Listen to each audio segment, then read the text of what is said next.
കടമ്പൂരിൽ കണ്ടൽകാട്ടിൽ മാലിന്യം തള്ളിയ വാഹന സർവീസ് സെന്ററിന് 1,4 ലക്ഷം രൂപ പിഴയിട്ടു.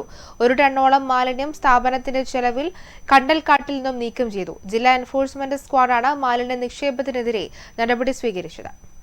കടമ്പൂർ മമ്മാക്കുന്നിന് സമീപത്തെ കണ്ടൽകാട്ടിലാണ് വൻതോതിൽ മാലിന്യം തള്ളിയത്. തോട്ടടയിലെ popular mega motors private limited എന്ന സ്ഥാപനമാണ് മാലിന്യം തള്ളിയതെന്ന് ജില്ലാ എൻഫോഴ്സ്മെന്റ് സ്ക്വാഡ് നടത്തിയ പരിശോധനയിൽ കണ്ടെത്തി. തുടർന്ന് സ്ഥാപനത്തിന് 25,000 രൂപ പിഴയും ചുമത്തി. തുടർ നടപടി സ്വീകരിക്കാൻ കടമ്പൂർ പഞ്ചായത്തിന് സ്ക്വാഡ് നിർദ്ദേശം നൽകുകയും ചെയ്തു. വർക്ക്ഷോപ്പ് അവശിഷ്ടങ്ങൾ, പ്ലാസ്റ്റിക് ക്യാരി ബാഗുകൾ, എയർ ഫിൽറ്ററുകൾ, ഓയിൽ ക്യാനുകൾ, കോട്ടൺ വേസ്റ്റ്, സ്പെയർ പാർട്സിന്റെ അവശിഷ്ടങ്ങൾ എന്നിവയാണ് കണ്ടൽക്കാട്ടിൽ തള്ളിയത്. 1 ടണ്ണിലധികം മാലിന്യമാണ് സ്ഥാപനത്തിന്റെ തന്നെ ചെലവിൽ സ്ക്വാഡ് നീക്കം ചെയ്തത്. ജൈവ അജൈവ മാലിന്യങ്ങൾ കൂട്ടിക്കലർത്തി തള്ളിയതിന് പെരളശ്ശേരി പഞ്ചായത്തിലെ തൃക്കപാലം ദേവ് ബേക്കറിക്കും 5,000 രൂപ സ്ക്വാഡ് പിഴ ചുമത്തി.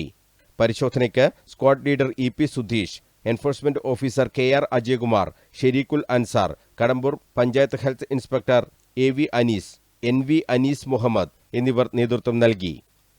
News bureau, Kannur.